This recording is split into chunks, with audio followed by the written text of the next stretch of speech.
Natya literally meant explaining a story. Even Michael Jackson's movements can be explained through the technicalities mentioned in the Natyashastra. There is a notion that Natyashastra is only for Bharatanatyam. Definitely not. Right? Natyashastra is for you, me, my neighbor, everybody, Exactly. because everything is included in Natyashastra. Whatever you see outside, even the graphics that you see on your Instagram today is also part of Natyashastra. Yes.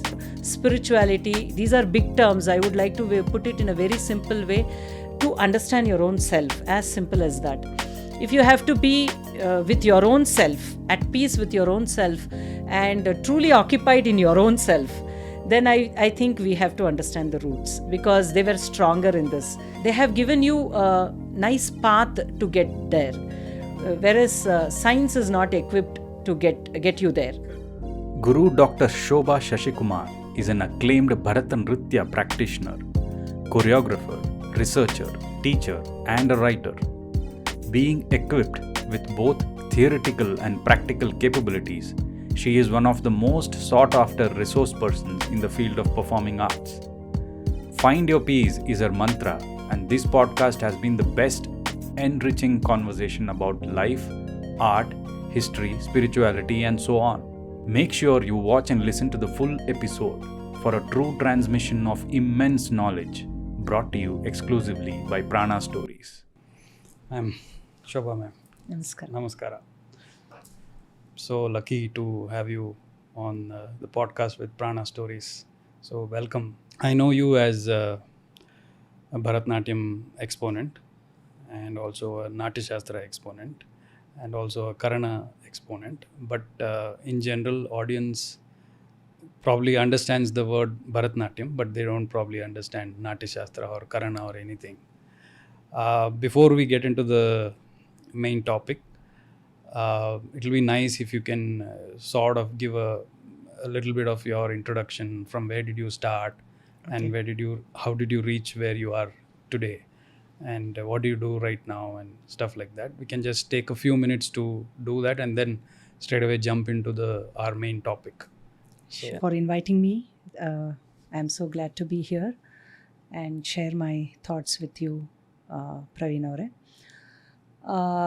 If I have to concisely talk about my journey, as a small child, I was sent to Bharatanatyam classes by my mother, who was so passionate about dance.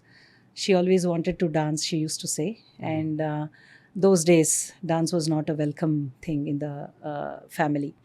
And due to many other constraints, she could not be sent. So she always, we are 3 daughters to her. I have a younger sister and elder sister. This was in Bangalore?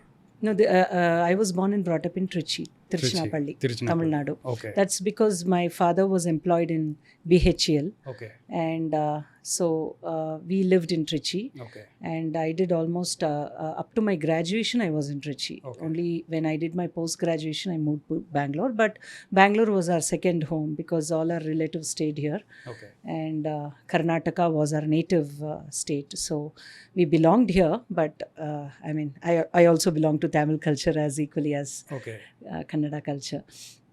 So so my mother joined me into a dance class, and who was your teacher then? I learnt under one sir called Radha Krishnan, who was a Natwanar those days. We know that parampara, Natwanar's parampara. They did not dance themselves, but they taught dance. So I was not able to greatly follow. So those classes, though I learnt as a 5-year-old, I think I was joined there. But I don't think I learnt effectively, according to my mother, who found me not greatly catching up much. In my 9th standard, I was put under Guru Shanti Ramohan, who was a direct disciple of Kamala. Okay. We know Kamala, the most celebrated dancer. So under Valvur Bani, I was introduced to Bharatanatyam. I trained under her for almost 6 to 8 years, under whom I did my Arangetram also. And then when I came to, from Trichy, when I came to Bangalore, I trained under Kalashri Guru Srimati Revati Narasimhan. Okay. A pretty long number of years I was under her. My fortune that all my gurus were very dedicated gurus themselves and artists themselves and of very high caliber.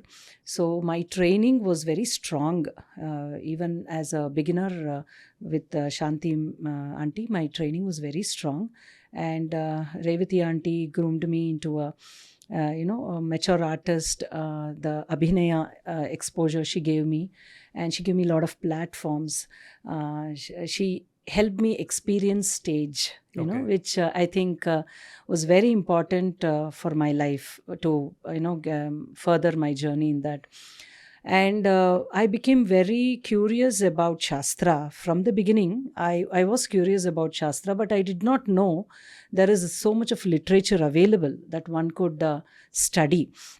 But in those days, dance gurus, all of them were not greatly equipped with literature. So many of the questions did not have answers, like as simple as I wanted to understand the connect between technique and Rasa experience. This was a very important question to me, which haunted me all the time. How would technique lead to Rasa experience? So I found at many points of time that the technique was not greatly complementing to my emotional journey. So when you, just to interrupt, when you say Rasa, what does it translate? Rasa means an artistic experience, which is according to Shastras also declared and qualified as an experience which is superior to everyday world experience. Okay. This is what every Shastra tells us. And as beginners, we truly believed, like on stage, we get the nature of the experience should be superior to our everyday experience. So this was a kind of expectation for me, and somewhere unknowingly a conviction in me that art should lead there.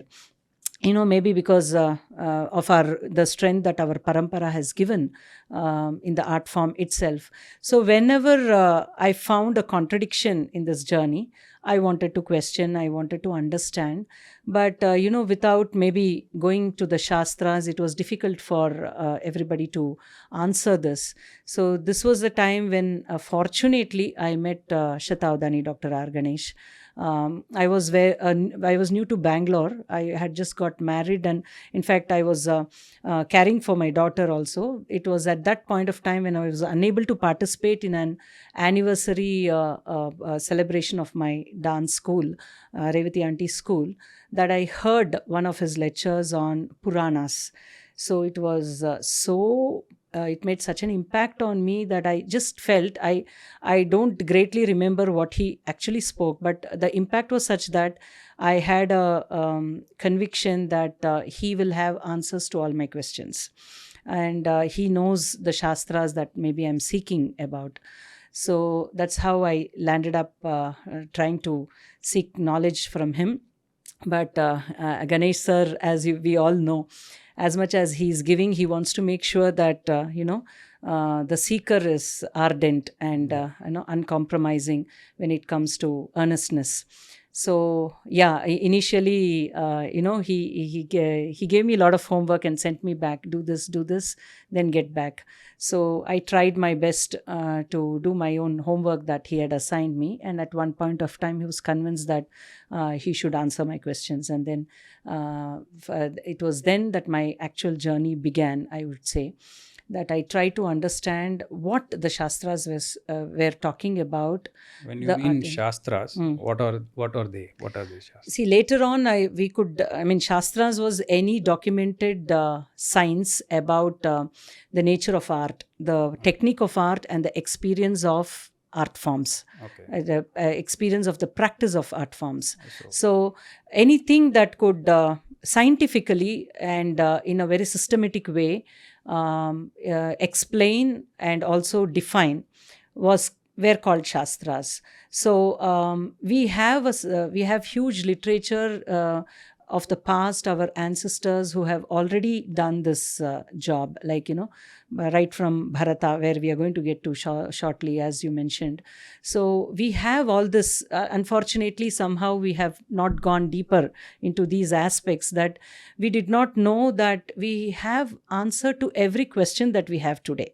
This is the first thing I would like to tell the audience of this particular show.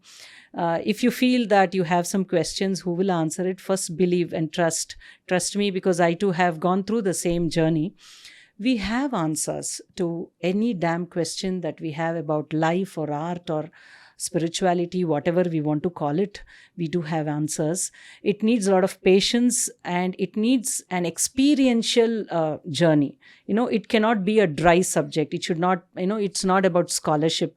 It's about truth seeking, that we have to end up testing our own experiences with it in order to verify, agree or disagree with them. So do we have that patience is the question. This is the first thing I learned with my guru when he introduced me to these shastras. So then I started slowly studying the Natyashastra, the Alankara Shastras, the poetics, the concepts of all these things. And then he introduced me to Karana's practical application and understanding and practice of Karanas under my guru, late Srimati Sundari Santanam, who was a direct disciple of the legendary Dr. Padma Subramaniam. Reconstructed the dance movements, the oldest dance movements documented in the Natyashastra, which has been the inspiration and the source for all the genres of dance forms we are doing today. The mother of all forms, we can call. That's why it was called as Marga. So this particular technique I got introduced to, and I learnt under my guru, Sundari Santanam. And from there, I started my journey of my own way of exploring the concepts that I wanted to understand and experience myself, be it poetry, be it philosophy, be it Puranas, be it Loka, contemporary themes, whatever be it.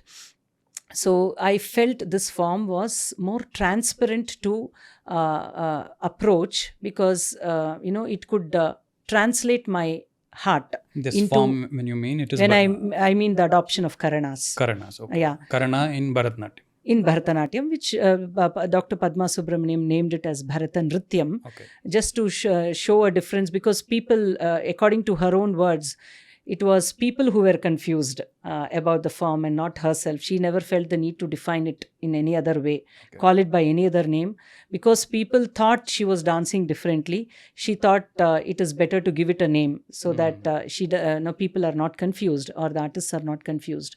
So she called it Bharatanṛutyam. So adoption of Karanas into any classical dance form, she called it Bharatanṛutyam.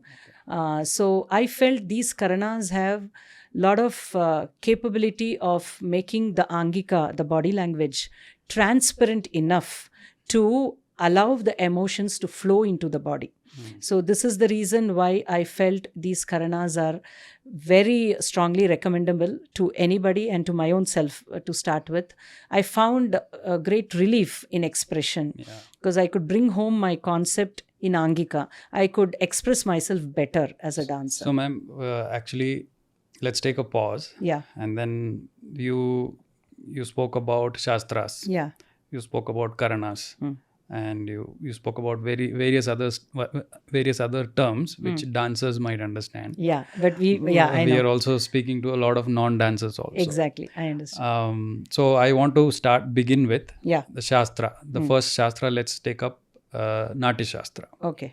Now, the first basic question I would ask, or any audience would ask, is what is Natyashastra? Exactly. Who wrote it? Yeah. And how old is it? Yeah. And why was it written? Yeah. So can we start from there? Exactly. That's a wonderful point to start with. To put it in simplest terms, I would say Shastra is a documentation of the tested practices which at one point of time have attained a kind of maturity, worth being documented. So whenever the Shastras, many good Shastras at least, mostly reliable Shastras, have always recorded at that point of time when they have found some sophistication in the technique and some maturity in the technique. So, that maturity gives some worthy concretization.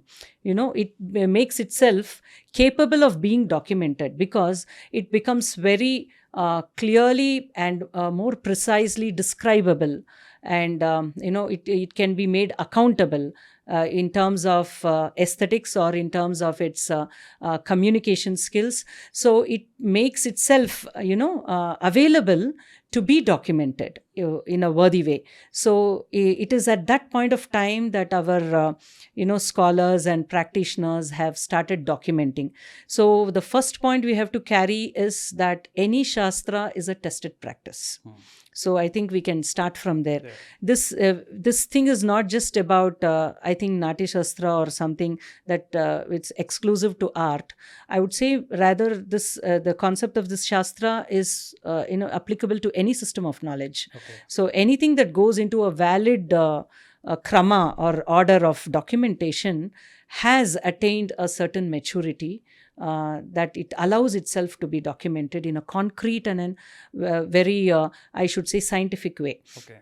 So, when what you're trying to say is that it's not randomly written. Exactly. It is based on some factual evidence or the practices of that time. Exactly. That's what you're trying to say. Exactly. And this documentation, of course, the maturity that I spoke about is extraordinary in Natyashastra. So there might be inferior and superior works, we know, but this is a general sum up about how we arrive at shastras, especially the very good shastras that we have today. So that's how I think Bharatamuni is the author of Natyashastra. Of course, there's a lot of debate whether it was just one author or multiple authors. Yeah.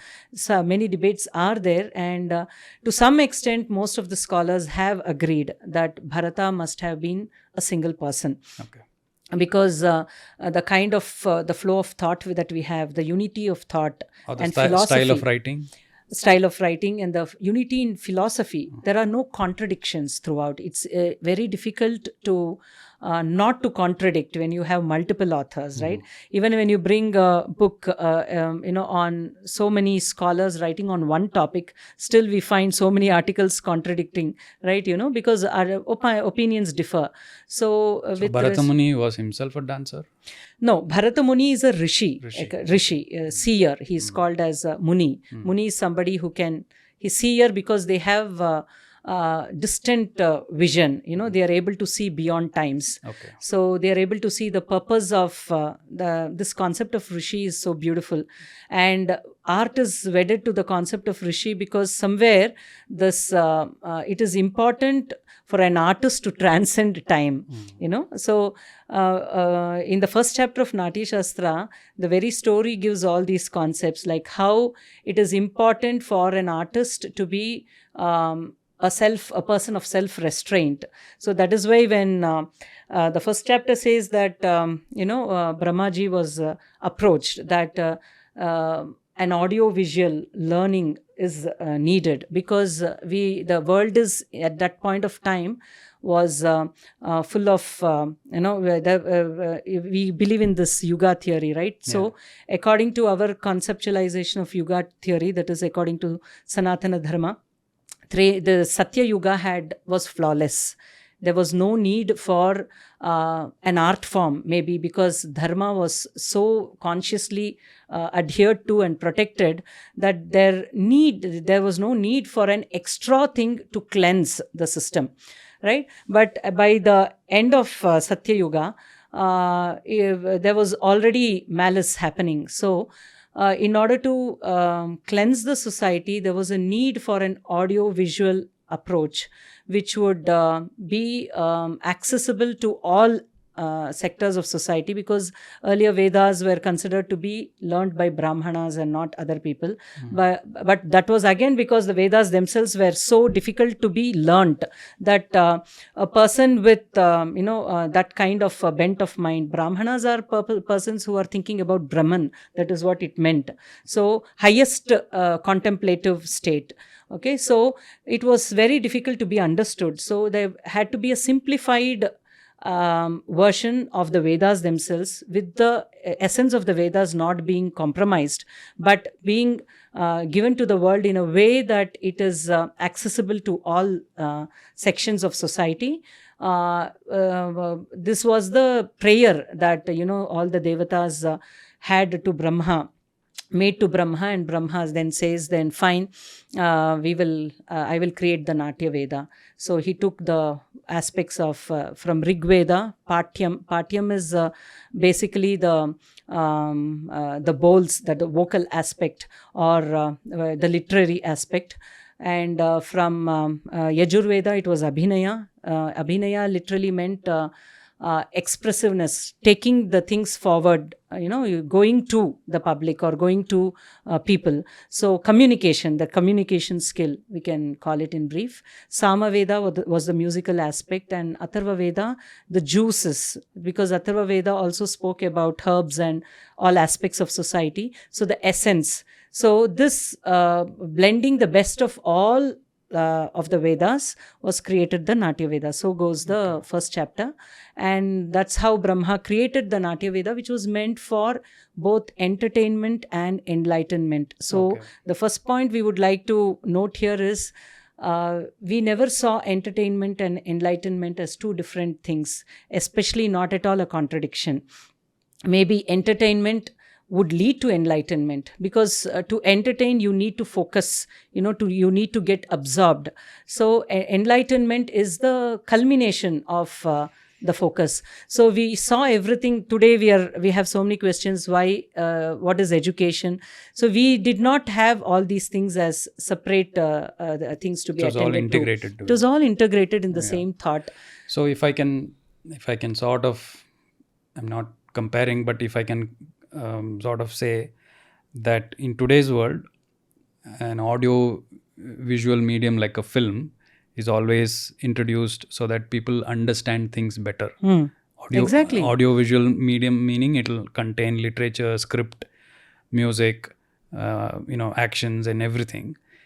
So Natyashastra is almost like an audio visual medium. Exactly. A book written, in the form of words, and explain to the world or explain to the common people, to understand what is there in Vedas.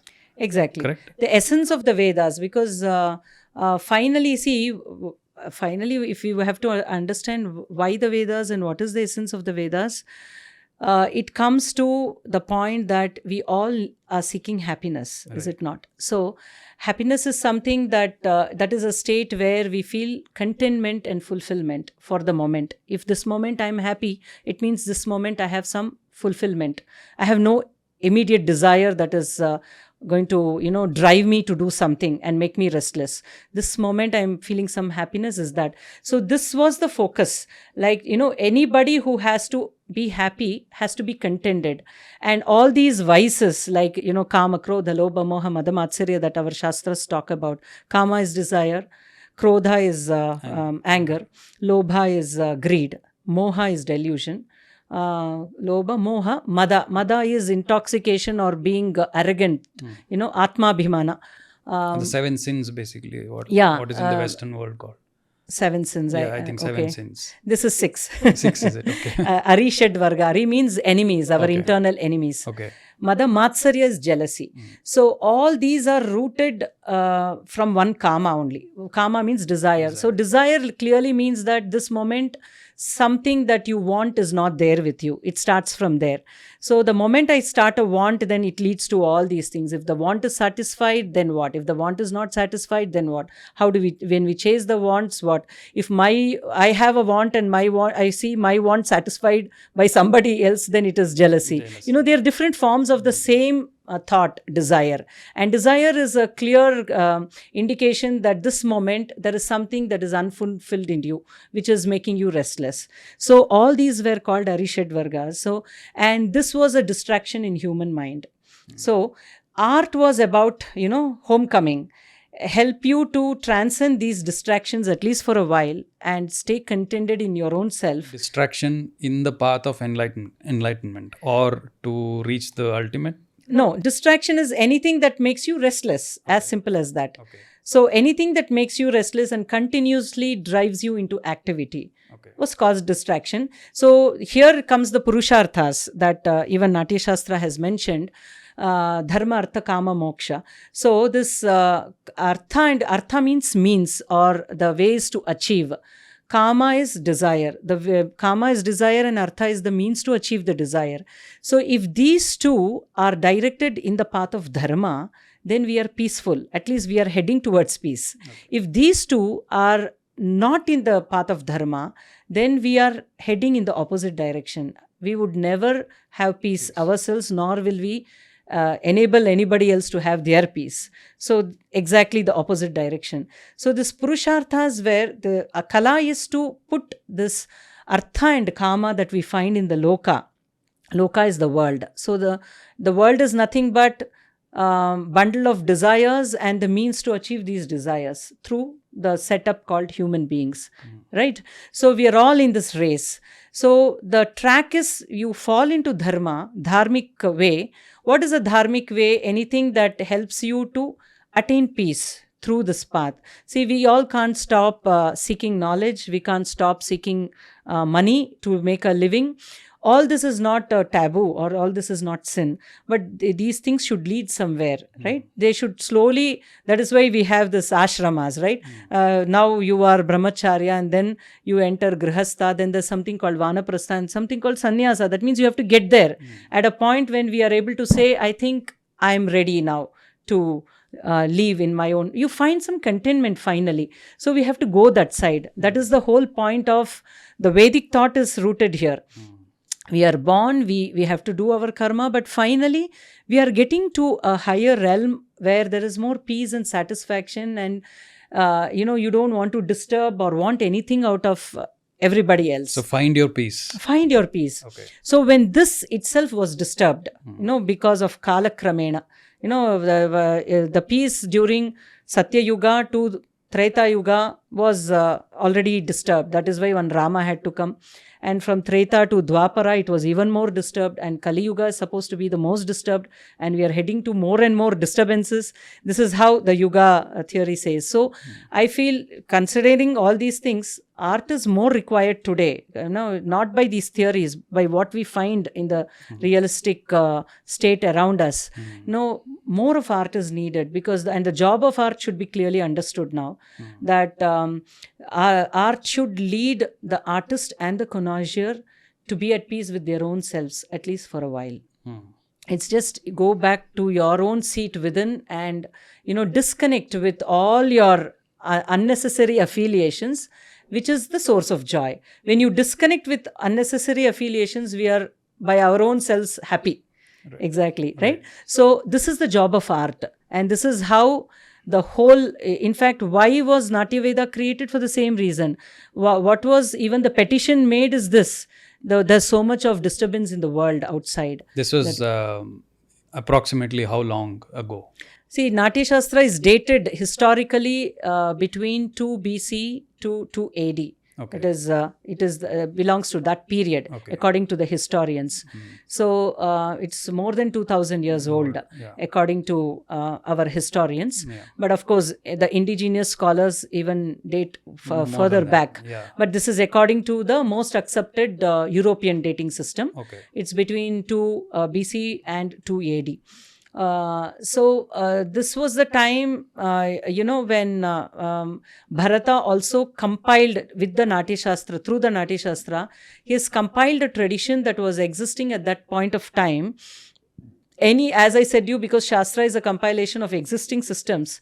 So when Natyashastra was even written, what we have to first acknowledge is there were traditions that were mature enough to enter into the books of Natyashastra. Right. So from Brahma created the Natya Veda. Yes. And then how did it become Natyashastra? Yeah.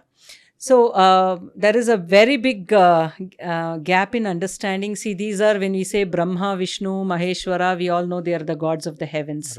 Right? And this dating is some 2,000 years back. So where did we find Brahma? Where did we find Vishnu? If we start asking these questions, there is no clear way of answering them. So we can also say, if realistically, from the realistic angle, if we want to see, we can say that these symbolisms were used in order to bring, profundity into the concept of thinking. Okay. Basically, all our shastras have to be understood with, relating them to symbolism.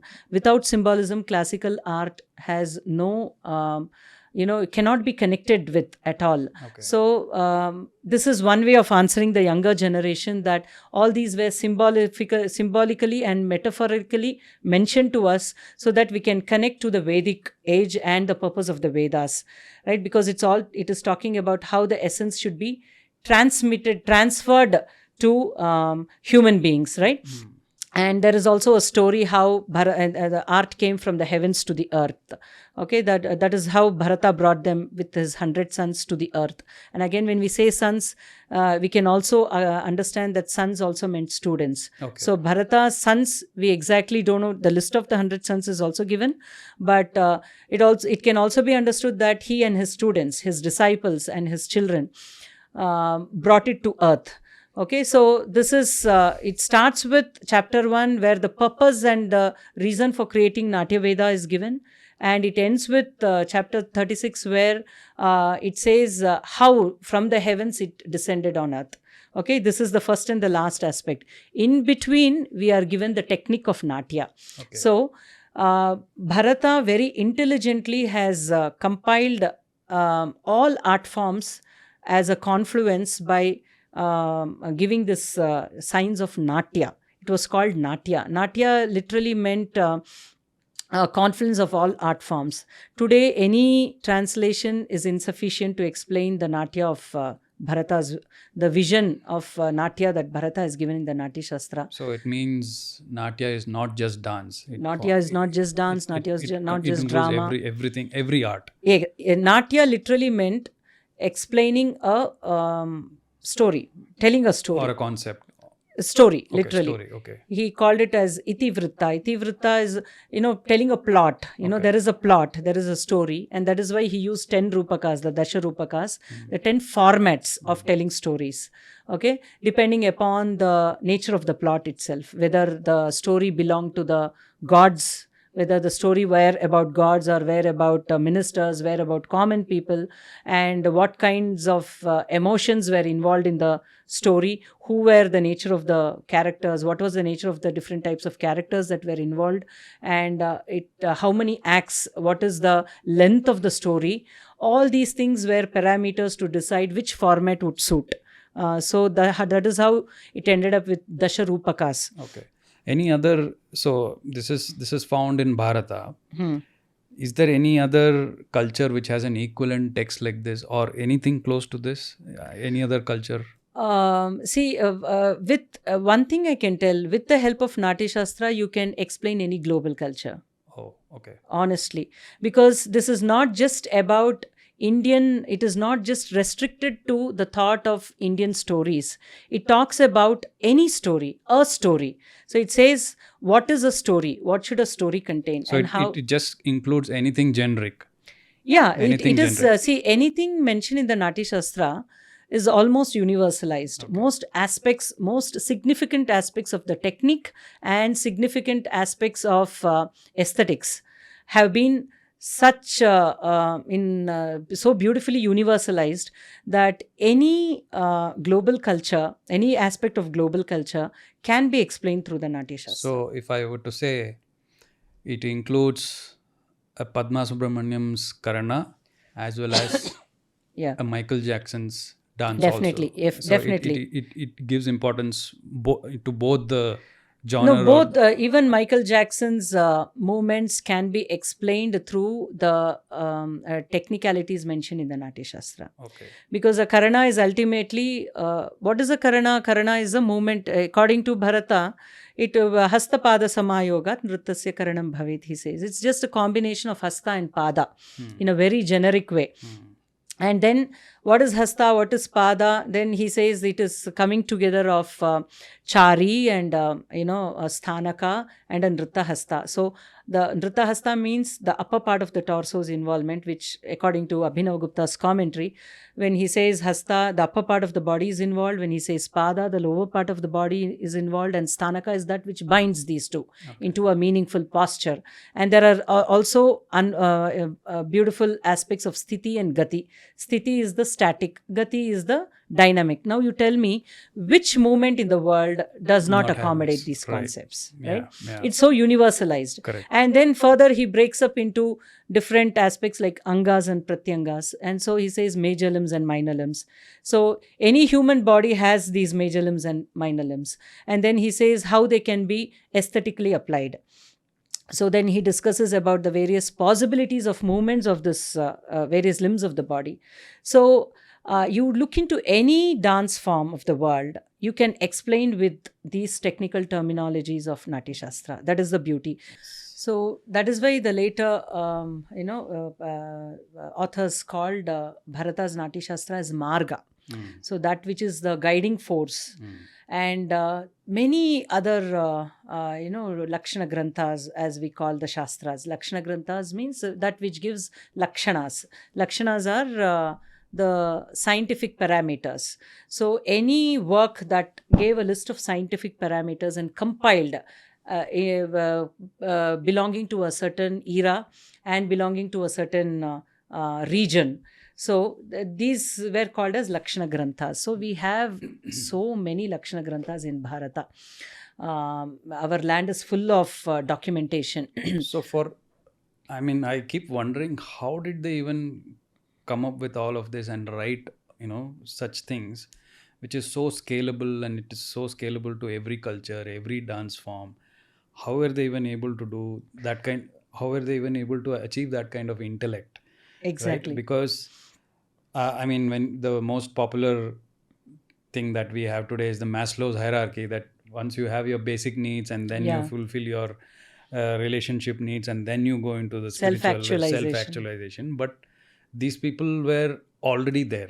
Yeah. How was that even possible? I keep wondering that. But yeah, see, our beginning itself, if we have to understand our history, we start with a Vedic society's setup. Correct. And Vedic society is like one model Right. where we have to get back. Yeah. It was so accomplished, especially with respect to Atma Vichara, self-accomplishment and self-actualization that these people are talking about. They conquered themselves. The focus was about self-conquering, and then they came outward. So everything looked simple to them. A person who is very sure about why he exists, what he needs to do, finds doing jobs to be very simple, because he does not have to wander. He's very sure of what he wants. He will just pick up very few things that he wants to do, and he will just do it to its best. Right. So maybe because the focus was about one's own, introspective, looking inside. Our Vedic society, insisted on that. And because we came from that direction, maybe the strength is very huge. Yeah. It's so big. Yeah. And slowly now we are, after we started wandering, we are trying to look back. And this is where we have to get to, that before we go out, it's better we know ourselves better. We are all trying to know others better. That's a very complicated process. And who is to say that you have known somebody really good? Yeah. It's never over. Some people say, why do you have to go back in history to to find yourselves, is something which people ask. That yes, very true. But the answer is, we don't have to go back, because when it comes to technology, we are going, with time, and we have to go ahead of time. But when we have, because we ourselves are old, right? Yeah. Because we all, if we question ourselves honestly, we all know that we have some connections of the past which are unexplainable. Right. Like as simple as, why is that I am interested in this and somebody else is interested in something? And as basic questions as like, why am I born into this family and somebody else born into some other family? Who is to answer these questions? So the only way to bring solace to our own selves is that maybe we are continuing where we left. It's the easiest way to answer, the most logical way to answer, right? And that is how we landed up with this concept of Purva Janma and all these things, because we don't have answers to some questions. And the best way to answer is like, something has started, let us go with the flow, right? So when we say we have to look back, I think it is here that there are so many things we have to make peace with our own selves, because we don't find logical answers or realistic answers for many of the questions, soul-seeking questions that we have. So the best way is to resort to the Shastras that take us to timelessness. Only timelessness is the answer for all these things. So if somebody says the soul is unborn and eternal, it gives some relief, right? That you're not here all of a sudden randomly starting something. No, you are continuing. It gives some relief. So you feel that you need to continue. You also want to connect and determine how your future should be. Otherwise, then randomly your life is over. Then what do you do? This is not logical for us to take, right? So I think when it comes to more than realistic questions, I think we have to resort to Shastras and our past and go to the roots, because it gives solace. As simple as that. It gives a big hope. Basically, again, coming back to the concept, find your peace. Find your peace. It gives hope. See, without hope, how will you look into the future? But technology is a linear development. It is just going on and on and on. So we don't even know how far it will go. You just have to be in the race and chase it. So technology is to be looked forward, but when it comes to our own seeking, soul seeking or spirituality, these are big terms. I would like to put it in a very simple way, to understand your own self, as simple as that. If you have to be with your own self, at peace with your own self, and truly occupied in your own self, then I think we have to understand the roots, because they were stronger in this. And they have a big, they have given you a nice path to get there. Whereas science is not equipped to get you there. Correct. Coming back to Natyashastra. So, Brahma created it. Bharata Muni, with the help of the 100 sons or 100 students or whoever they are, he created this Natyashastra. And then what happened? This science was so beautifully given. So it all started with what is this Natya? So Natya, as we first level of understanding, it's an audio-visual way of communicating or storytelling about some story, a plot. Right now, how do you do in the most effective way, and for what? So when as good as Brahma, Lord Brahma is going to create something, there should be a purpose, right? At least because we consider them to be gods. So what was the purpose of this Natya was the real question. And the purpose of the Natya was Rasa. That is how it was defined. And this beautiful term was introduced into arts through Natyashastra. So according to Bharata, he says there is no bigger purpose other than Rasa. And this he declares it in the very first chapter itself. There is no bigger purpose other than Rasa. So what was Rasa? So again, Rasa meant aesthetic joy. What is aesthetic joy? Again, it's a very logical question. So what is joy? And what is it should be something more than what we already have now. Because Natya calls for an effort. It means that you're going to equip yourself with some techniques, and you're going to come up with recreating some story. And again, what was Natya? Bharata said it's an imitation of the world. It's an exalted imitation of the world. So it was called Anukarana and Anukirtana. These are the terms used. Anukarana is imitation. Anukirtana is exalted imitation. In a way, why exalted imitation? Mere imitation should not become, when we see art, it should not become one more aspect of our own life. Because in life, we see, if you see an accident in front of you, it is not pleasant.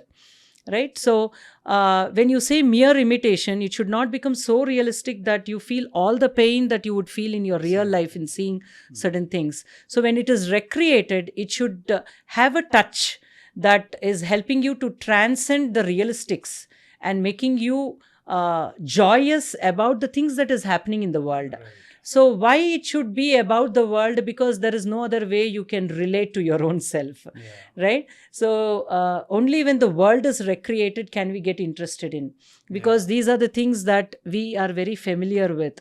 We know what it feels like. These experiences are very known to us. So Natya meant imitation of the world, but in a way that it is not just realistic, it is exalted. So this was the thought of Natya. And one more concept was, for all these things you need equipment. So you need, because recreating is not realism. So when the ordinary things should look extraordinary, then it needs a technique. So here also we cry, but crying in Natya meant sophistication. Crying in Natya meant a technique of crying. It was not called mere crying. A mere crying is not an artist, right? It's not about art. So everything should become sophisticated, and so there was a need for Natya Dharmi. So Natya Dharmi meant sophistication of the realistic things which would make you come back and feel relatable to the real, but it does not merely stop as a real thing. It would be more than the realistic experience, right? So both should happen simultaneously. I can think everything with regards to film, with regards to drama. In the film also, same thing. Murder is shown in a very artistic way, or probably call it a cinematic way. Right? This was Natya Dharmi, exactly. Yeah. And even let's take an example of even Tom and Jerry. Yeah. Violence is shown in such a comical way. That violence is, when you actually see the violence, you will feel... you will get disturbed. But when Tom and Jerry does it, it's like we laugh at it. Yes, we laugh at it. That's right? The difference of all these things. Nice. So this is where we had to get to Rasa. This Rasa is this concept where all otherwise realistic things of the world will look so exalted in experience. So there was nothing pleasant or unpleasant in Rasa. It had to be beyond pleasantness and unpleasantness, and so it was called joy. So because wherever there is pleasantness, there can be a counter to it, right? Anything in a world is having the opposite. So if I say I am pleased with you, I can get displeased with you. So there had to be a state where you are neither pleased nor displeased. You are transcending both. It's not again nullifying, it's above. So bhava to rasa, this was the journey in Natya. Because the raw material is the bhavas of everyday world. All the emotions of today, the world, is how you use it as a raw material to cook into a dish that is so relishable as an extraordinary taste. So again, Bharata also said, though the taste of the raw materials are so different, the taste of the cooked dish is something else.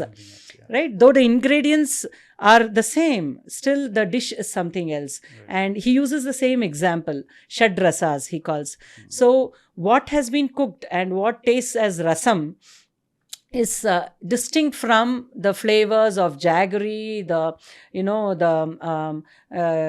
parupu that we use,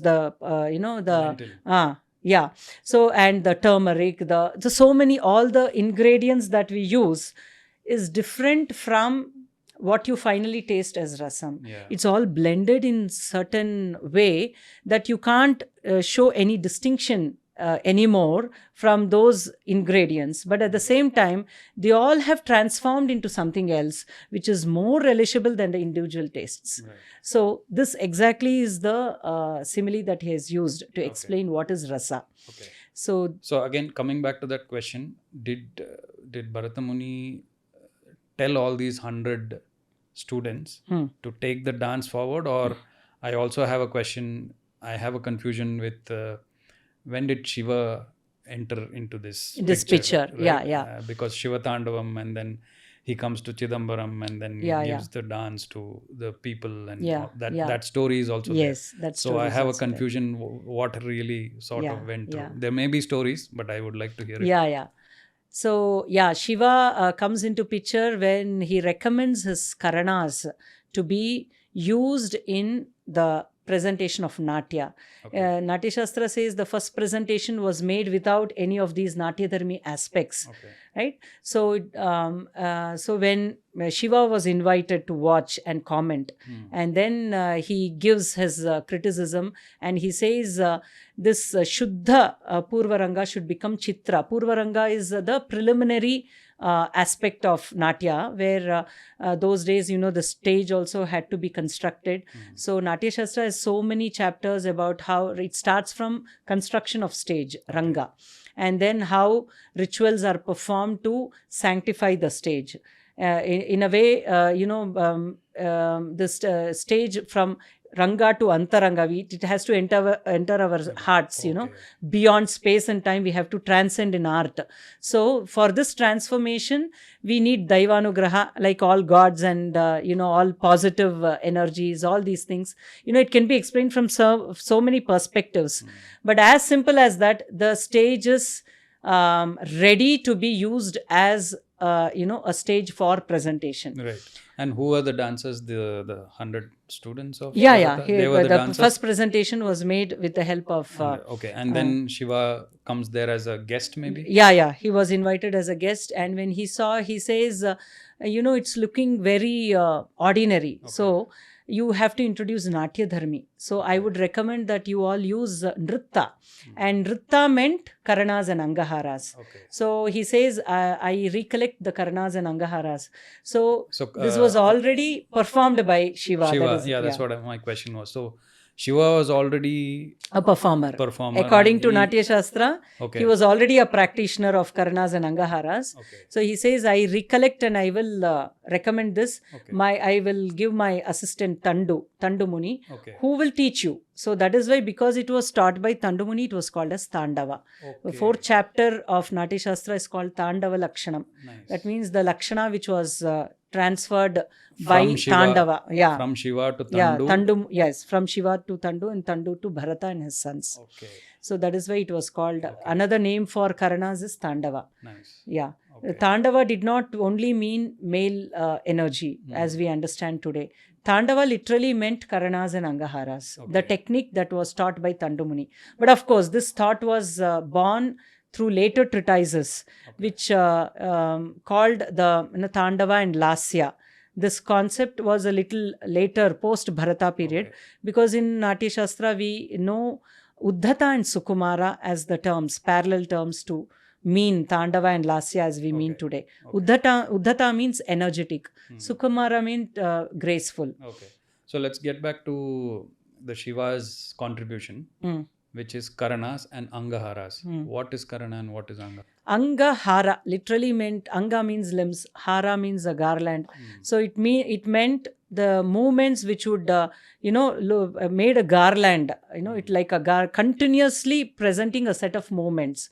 So technically defining, Karana is a unit of dance, a unit of movement basically. So a unit of movement consists of, as I said, a combination of the upper part of the body, the movement of the upper part of the body, the movement of the lower part of the body, which constituted the dynamics. And there is a static element called sthiti. So sthanaka was called as sthiti. So you can't be continuously moving. Every movement is rested in a posture.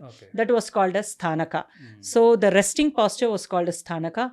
The moving aspects were called as Nritta Hastas and Charis. So all these three made a Karana, a movement. So you take any movement today, including the adavus of Bharatanatyam or any basic movement of dance, will have all these elements. Even let's say, even for any form of dance. Global dance. Anything. Okay. You have, because it's, as I said, which it's is universalized. Chari, Nritta Hasta.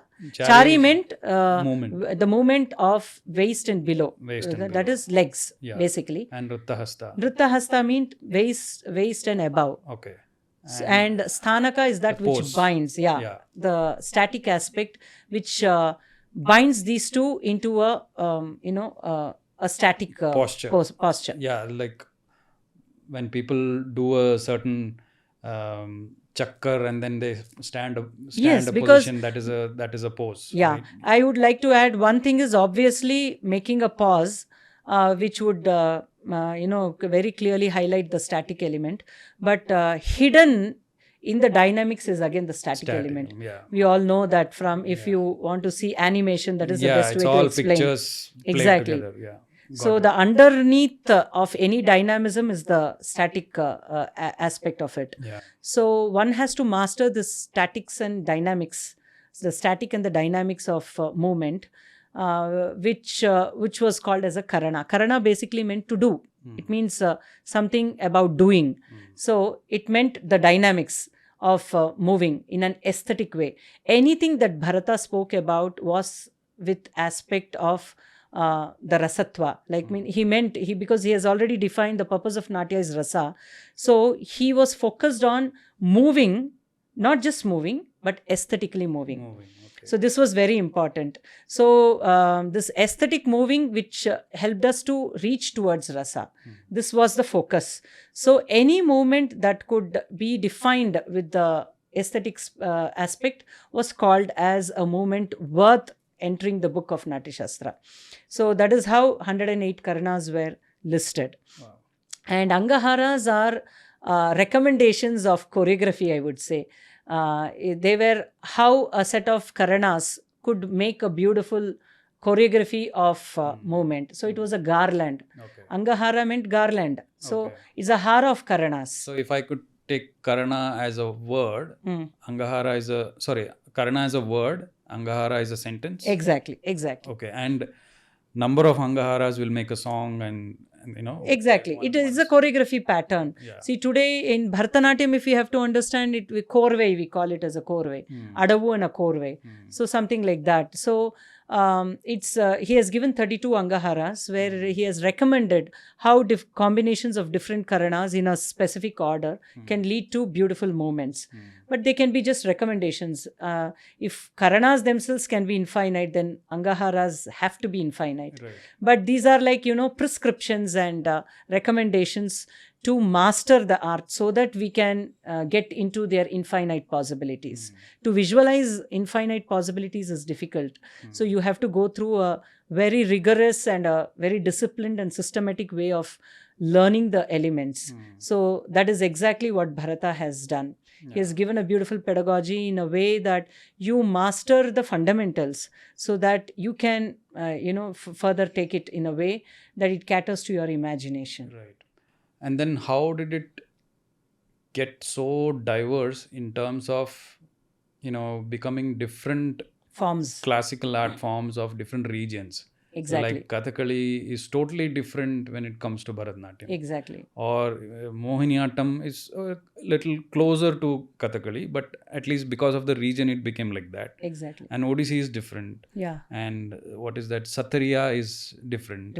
Yeah. And various other there classical are forms. How many? 8 classical art. Yeah, right, 8 plus if Yakshagana is also Yakshagana can be a folk, classical. It is always high time we call it classical, but it's yet to enter. Some people say it's a folk thing, but I think Yakshagana is one such art form which classical theatre we can call.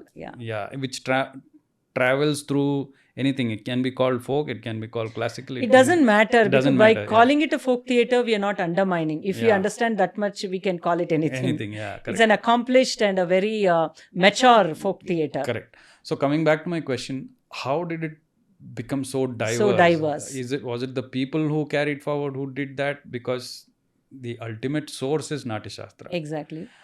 So how did that happen? We also have to have this perspective that Natyashastra, in a way, it is a beginning, but in a way, it was itself a compilation of so many forms that existed at that particular point of time. Oh, it's already existed. Exactly. Okay. It was a way of standardizing the technique, because there were so many forms and diverse things that were existing. Definitely, Karnas were not the only way of doing things. Yeah. Right? Karana is like arriving at a grammar which accommodated every aesthetic possibility that was existing at that point of time in various forms. The same thing has happened again. The same karanas, if you see Bharatanatyam, there are so many aspects of the karanas of Natyashastra which we find we have retained in Bharatanatyam, like the mandala posture. We have taken Abhinaya Hastas maximum from Natyashastra. Okay, and if you see Manipuri, this Padma Subramaniam, Dr. Padma Subramaniam extensively wrote about this also, how various classical dance forms have retained certain aspects of the Karanas of Natyashastra. But again, we have diversified. This is because of the regional influence. That is why this is called as Desi. Desi means according to Desha. The different regions, their flavors actually determine, because art is in a way of life, is it not? It is coming back. It's celebrating a way of life. It is making a way of life look exaggerated, celebrated, sophisticated, and making it into a Natya Dharmi. So just casually dancing, if you start dancing gracefully, then it is called an art form. Right? So it is basically way of life. So this way of life has so much to do with the region we live in, and the culture of that region we live in, and the literature, the music, the food, the clothing, the geographical condition. All these things all these things become an influence on how the art of that land gets developed. This is inevitable, and this is welcome also, because these are the reasons why we have so many flavors. We are never bored. We have so much variety because our cultures are different, and our geographical pattern is so different. So that is why we have so much richness. Right. So I think this is a boon. And that is why we end up with flavors. And this Marga thought is continuing to come and consolidate and tell that we belong to the same roots. It's coming to the converging point. And the dance forms are the diverging points. So continuously this is happening. So relating to Natyashastra means you understand we all belong to the same. So if you want to feel that everything is a universalized principle, then you have to look into Natyashastra. Now you once again want to get back to your own culture, then you diversify. See, as long as we are able to connect to Natyashastra, any form of diversification is only beautiful. Okay. It becomes pathetic and sad when we can't see that it is getting confluenced into the same aspect of the aesthetic joy that we are all talking about. That is why we need Natyashastra. Right. Without understanding the philosophy and the technique of Natyashastra, even appreciation of diverse forms is difficult. And these diverse forms will become more and more beautiful and thrive more gloriously, and also give birth to more and more forms, if the strength of Natyashastra is intact, in simpler words. So let's come back to the chapters in Natyashastra, so that we'll basically touch upon what does it entail. I know that we already spoke that it entails everything. Yes. But at least chapter wise, if you divide, you will know the depth of it. Yes. The expansiveness, the expansive nature of it. So can we just touch upon... For that, Bharata only has helped us to give us Natya Sangraha. He says a collection. Sangraha is something that, in a gist, if I have to say, there are 11 elements, he says. So he says Rasa, Bhava, Abhinaya, Dharma, Vritti, Pravritti, then Ranga, Atodya, then Swara, then Siddhi. All these are the aspects of Natya, he says. These are the components of Natya. So the chapters across have dealt with these aspects. Okay, so then he comes and explains each parameter, each component individually. What is Rasa? Chapter 6 and 7 talk about this rasas and bhavas. Then rasa bhava, pravritti, vritti. He talks about what is vritti and pravritti. What is that? So vritti means the styles, the basic aspect which enable, according to Natyashastra, vritti is the mother of kavya. That's how Bharata calls. That is the first conceptualization of kavya into a concrete form is done with the help of vrittis. So there are 4 vrittis according to Natyashastra. The Bharati, the Arabhatti, Kaishiki and Satvati. Kaishiki was a later addition. So this means Bharati is that the vocal aspect of it, the literature, not the literature, the oral aspect of it. Then comes the Satvati, which is to do with intense emotions. Then comes the Arabhati, which is exuberance and exaggeration and all kinds of exaggerations themselves. And then comes the Kaishiki, which is the graceful aspect. So these are the 4 qualities that are needed in kavya for the kavya to become a visual natya. So what is natya is visual kavya. That's how he defines. So kavya is in writing and natya is audio visual. So this transformation can be addressed through these 4 vrittis. You need these 4 vrittis, and the vrittis can be actualized through pravrittis again. Pravrittis are regional flavors. So he divides this into north, south, east and west, broadly classifying. So we all have certain, as I said, pravrittis are again basically influenced by the nature of the land. It starts from geographical influences, the climatic conditions, the nature of the food intake, the clothing, and so comes the samskriti. So it first is the prakriti and then the samskriti, no? Right. So the prakriti that has led to a samskriti, this relationship is discussed through pravrittis. Okay, and so these pravrittis have to be the actual aspect that should give flavor to natya.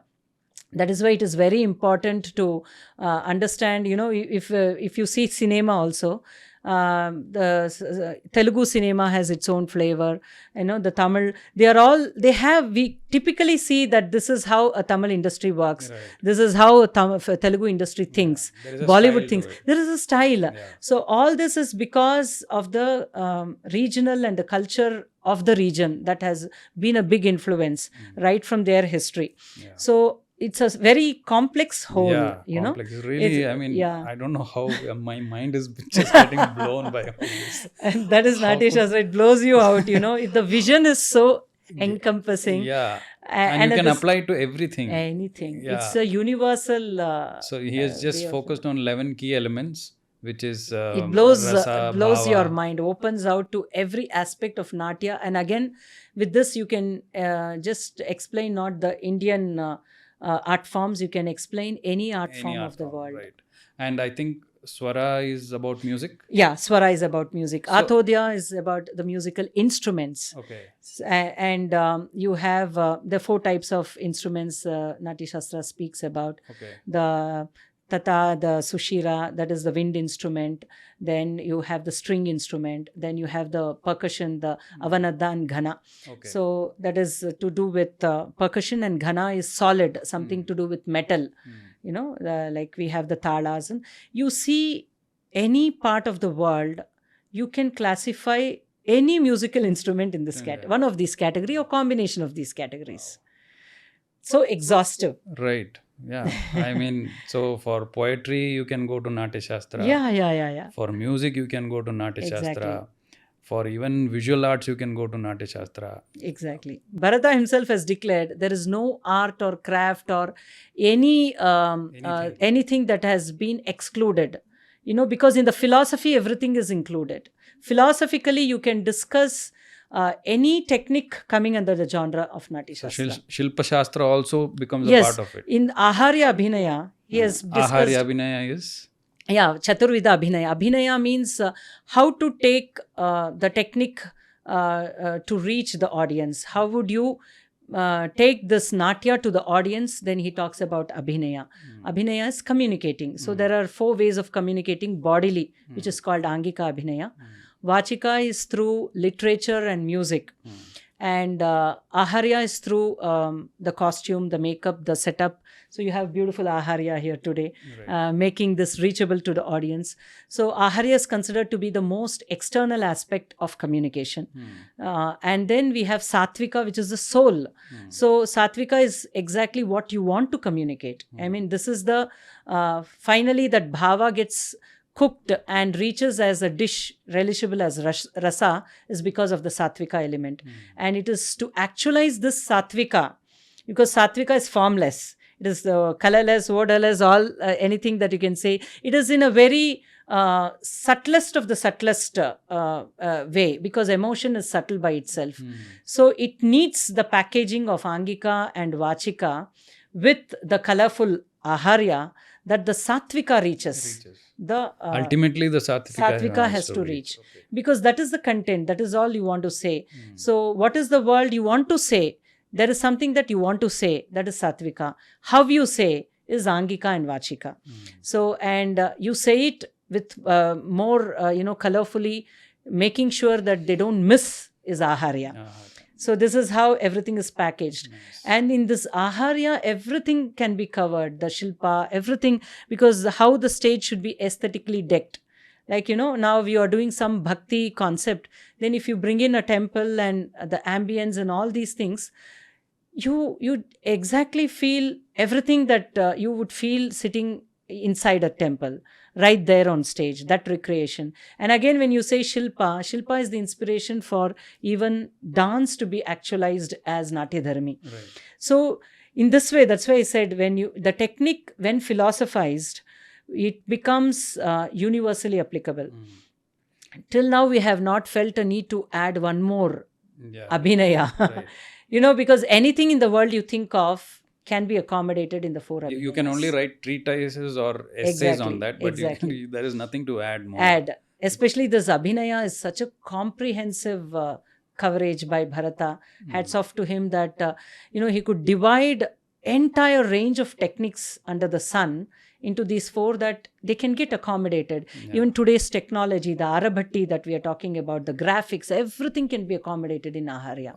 Because Aharya he defines as anything that is external. Probably even architecture will come in. Exactly. Everything. The entire architecture, which is like the celebrated big topic is under Natyashastra. Any stage decor.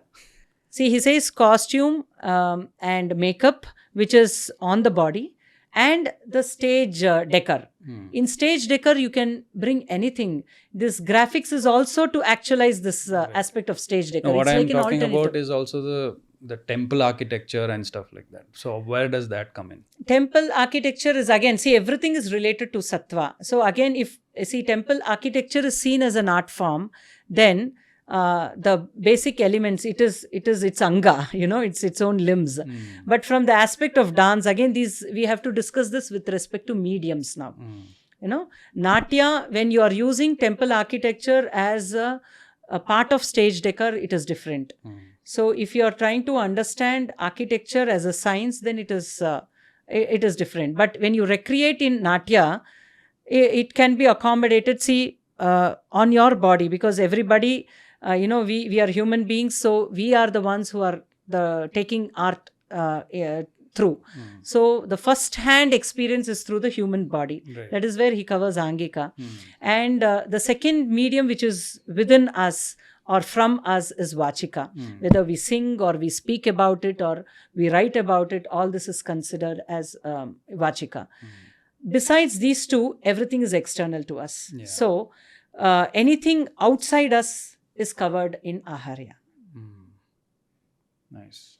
Everything outside us is covered in Aharya, which relates and comes and caters to the aesthetics of Natya for the purpose of taking bhava to rasa. This is like, the second part of any statement that you make about art. Right. Because this is intact.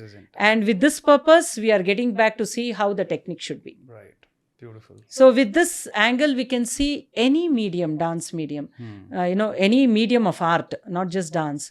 You can understand this for painting, you can understand this for sculpture, you can understand this for temple architecture, for dance, for cinema. Any dance, any art medium can be studied with this approach. And I can also say that if you have to probably understand the 4 Vedas. If you read the Natyashastra, it is probably The good purpose of the 4 Vedas is definitely met there. in Natya. Okay. Because again Vedas has its karma kanda and jnana kanda. Oh, right. So purely talking about Vedas is Different. another subject. I Okay. don't say different. It philosophically there is not great difference, but the technical aspects of them have to be dealt differently. But that you can't have an access to Vedas, and everybody cannot have a scholarship, thorough scholarship about Vedas. But still you want to know the Vedic thought, then Natya is no different. Right. Natya is definitely, in fact, the easiest, the best, and the most natural way of imbibing, inculcating, expressing, and living Vedic life. Right. So it is so, like I said, it's so mind-blowing that all these things are already there, which is written probably 2,000 to 3,000 years ago. Where did we lose it? Actually speaking, we have not lost it, and that is why we are still discussing about it. In the sense, it is getting, as much as it is getting diversified, or it may not be wrong if we say it is getting diluted also sometimes. Still there is no concern as long as we are able to come back and integrate it in our thought and actualize it in our practice, because art itself is meant for the society and the world. So the nature itself is to go outward, right? So it clearly is a declaration by our own ancestors and gods and rishis that even despite the fact that art is an imitation about the world, which is constantly changing, still, when it comes to art, it is sanctified and it is sacred because it is about an exalted imitation. So, every challenge of what we have today, the question of where are we going, all these things can be easily answered in this one simple sutra, that the purpose of art is exalted imitation and not mere imitation. We have to keep the spirit intact. Because world can be anything, still it can be imitated. That is the whole point of and you can play different characters in an exalted way, because what is exalted imitation, by the way? It just means a detached imitation. You're not a victim of imitation. That is what it means. See, in everyday life, if I am Shobha, I am a victim of being Shobha myself, right? Because my personality is a personal experience. I am bound by my limitations and my own strengths. But when I play Shobha on stage, the character is different from the real me, though it is an imitation of my own self. Because when I play characters, the first expectation is I transcend my own limited ego. Only then you can play a character, is it not? Because a character means it is not you. It clearly means it is something that you are trying to portray and show and even live, despite not being a victim of it. So not being victimized is the whole magic. Is the whole secret about how an imitation becomes an exalted imitation. So though you are playing a very, you are playing a villain, still you have not become a villain in your real life. How does it happen? We know most of the villains of the cinema industries are the most noble human beings. Outside. Yeah. Outside. This is a very big contradiction we always come across, and biggest of the big heroes have been very bad people in their real lives. So how does this even happen? Because they don't become a victim. They play a character by transcending their own selves. So that playing a character is a different state of consciousness. So if the world can be seen that way, then you don't become a victim of the world, at least at that point of time when you're playing a character. And the beauty is you take the connoisseurs in that journey. So for that period of enjoyment, they are also transcending their own limited selves. And that is why they are able to enjoy. So however be the world, this can still happen. Is this not a beautiful fact? And this is also a big hope that art is never over, and there is no challenge to art. There is no threat to art as long as we understand that it's an exalted imitation, because it can happen even after another 2000 years. Okay. So this is the absoluteness of Rasa theory that Bharata has given us. Okay. This is exactly where Bharata becomes relevant. Not just now. Another 2000 years we'll be still discussing Natyashastra and Rasa theory, because this is what is keeping the purpose of art alive to us. And that art is a big resort to a human being. We resort to art because we have a big hope there that we have bliss, right? Maybe which is not possible in everyday life. We still have a blissful experience in an artistic experience. This hope is because art is superior in experience. Artistic experience is superior to everyday experience. So this is the primary take back that we should have from Natyashastra. If this understanding is clear and we have this conviction, then all the technique makes sense. Right. Yeah. Because technique is only to attain this, right? So if we know about the purpose and we are having conviction about the purpose and desperation to achieve that purpose, then technique becomes very meaningful and purposeful. Yeah. So that is the second take back from Natyashastra, because that technique is again universalized. Nobody is an exception here. So what more to ask for? I mean, we've just come to a point where it's like, I was about to ask you about the hope, but you already said that, for another 2000, 3000 years, this will still remain. Right? So as long as this Rasa theory is well understood, I think there is no threat to art and art forms. So for that to be understood, what will be your message for the current I will not only ask for dancers, but in general for all the audience. Anybody. Because we have just understood that Natyashastra is not just for, because there is a notion that Natyashastra is only for Bharatanatyam. Definitely not. Right? Natyashastra is for you, me, my neighbor, everybody, Exactly. because everything is included in Natyashastra. Yes. Whatever you see outside, even the graphics that you see on your Instagram today is also part of Natyashastra. Yes. Is what honestly. Right? So in that sense, what do you have to generally say as a parting shot to the audience? I would like to definitely say value your experience first, right? Anybody, something is so beautiful, you find some joy in watching something. The first thing is we should value our experience. We should truly consciously go through the experience, whatever be it, in everyday life and in an artistic life. And then you should be introspective about that experience. Why is it giving me so much joy? How did I land here? And if something is not joyful, why is it not joyful? Then we will be able to see where is art and where is life, and why is art meaningful to life, and what is superior in art, and how can we get at the best of the art, and what is that technique which can lead to this artistic experience, and so how should we work towards that technique. See, everything falls in place. So all that we need to do is an honest way to value our own experience. If we begin from there, I think that will be a great beginning. Very, very sad to say that most of the times we don't value our own experience. We think we have to do something else other than what we are experiencing now. So if we start from, why is that I like something? Why is that I dislike something? Why is that something is beautiful? What is beauty? When I say something is beautiful, why do I feel, for example, those flowers are so beautiful? The moment I see that flowers, I feel some kind of freshness in me.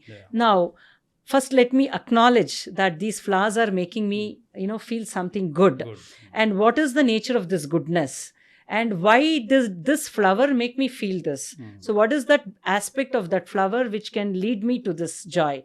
And so what is beauty? So this kind of honest self-enquiry. is and the then beginning. for those answers, seek those questions somebody Exactly. with somebody else, Yes. or a book or a scripture. Come to Shastra. Come to See, Shastra. see, this is a two-way journey. Yeah. One is valuing our own experience and trying to understand the nature of our own experience. And secondly, studying the Shastras which have spoken about these experience and verifying them. Yeah. It's not to glorify the Shastras blindly. It will lead us nowhere. Yeah. But when we have an honest self-journey, we find the value of these Shastras. And we also will be able to clearly see which Shastra is, genuine. And if there have come up in time, because we can't say any book is valuable, right? Yeah. So down the line, we also have to develop the strength of discrimination. What is superior and what is inferior? How do we pick up the best? How do we learn from the best and not get confused with the inferior systems of knowledge? So all this is a gradual development. So I feel you should be guided by a guru to understand and get initiated into the right modes of thinking, the right shastras that lead us in the right path. That is one way, and that has to be a disciplined way of approaching. Yeah. And this honest self-inquiry, which should be most abrupt, random. You should give surprise to your own self. This moment you're not even ready to be introspective. Now you ask, because you have some random 5 minutes that you're simply sitting. Don't allow your mind to wander. Just inquire with your own self. So I think this should be like shock treatment to our own selves, and that should be a very, very disciplined method of going when ahead. you say discipline, it's like consistent approach, and there is tradition to give us strength, having faith in tradition, following tradition, and having trust in the guru, and practicing according to the prescriptions of the guru. One disciplined path and one random shock treatment to our own selves. Yeah. And we will see a merging point of these two. And that is the point where we can actually celebrate the Shastras and our own experience simultaneously. So it should lead there. Yeah. It should be a two-way process continuously, because random things may end up with random experiences, which may not help us to consolidate on one point of direction. And sometimes dry knowledge will lead to frustration, because so discipline might get a little boring also. It can get boring. Spontaneity will add some, some extra attraction to it. So what you're saying is merge the both. two. And see, the books have to be verified, is it not? Just because somebody spoke about their experience, why should we blindly accept? Correct. So there should be a verification and the way. inquiry to it. Self-inquiry. We have to constantly, if they say, Karanas are, Natya Dharmi, they are going to enhance, I have to do and see and let me agree or disagree after I go through some practice and check with my own self. That makes sense, and that is how these Shastras also get eternalized. When a practitioner comes and sees the truth in the Shastras and comes and endorses, then it has more value. Every time Shastras should be endorsed by practitioners. That is important, because they only keep the Shastras alive. So it is important that a practitioner understands the Shastras, verifies with her own experience, and then if she finds it really useful, endorse it. Then this is how the tradition has continued. We are not doing anything afresh. It's just that we understand the value of how it has come down, and with the same dignity and respect, if we pass it on to the next generation, I think our job is done. Purpose of life is done. Amazing, ma'am. Thank you so much. Thank you. People like you are the ones who sort of impart knowledge and, sort of give sort of a little enlightenment to people like me. And also that it is being shared with some people online as well. Yes. And I hope that this people take this as an inspiration and start to exactly do what you just said. Thank you so much for this mind-blowing kind of an experience. Thank you. I'm so indebted to you.